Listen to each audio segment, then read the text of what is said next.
Voorjaar 2013. Een koude wind waait over het veld. Er zijn lange perioden met regen. Misschien wel tegen beter weten in, maken de vrouwen van Elkenrade rozen als versiering voor de processie, die niet naar hun dorp komt als het zondag regent. En wie naar Elkenrade wil, moet altijd een berg op, want Elkenrade ligt mooi verscholen bovenop een heuveltop. Dag dames en heren, welkom in de gemeente Gulpe-Wittem.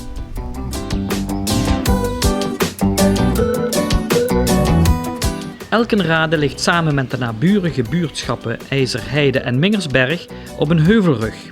Een heuvelrug die onderdeel is van het plateau van Ubaxberg. Dit dorp, dat zich verbonden weet met wielrijden, telt zo'n 85 inwoners die trots zijn op hun Elkenrade.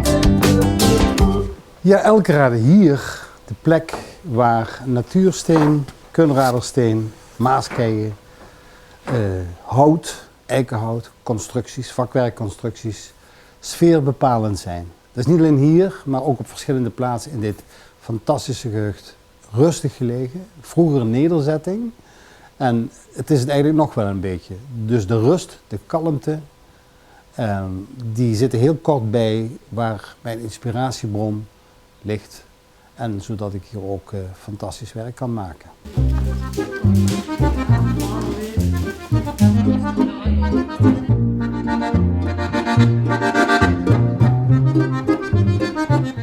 Ik ben hier 14 jaar geleden komen wonen samen met mijn vrouw in Elkenrade. Elkenrade prachtig liggen op de top van een heuvel. Het zijn karakteristieke huizen, heel veel kunradersteen. Het geeft als geheel een heel Frans sfeertje, Frans uiterlijk. Ten meer omdat daar heel veel gebruik is gemaakt van die oude kunradersteen die door de Romeinen al reeds in Kunrade in de grond is ontdekt. Hier zijn dus veel huizen van gebouwd, er is veel met leem gewerkt, met veel oorspronkelijke materialen, wat erg bijdraagt aan dat landelijke sfeertje. En wat Elkenrade gewoon echt tot een uniek dorp maakt, een authentiek dorp.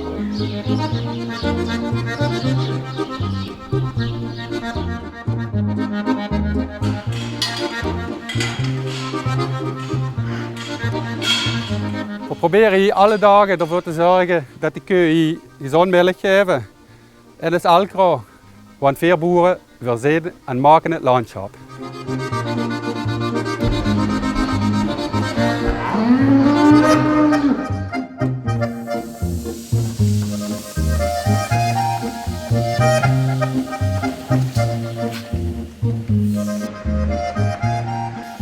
En dan, op de dag van de processie, regent het pijpenstelen.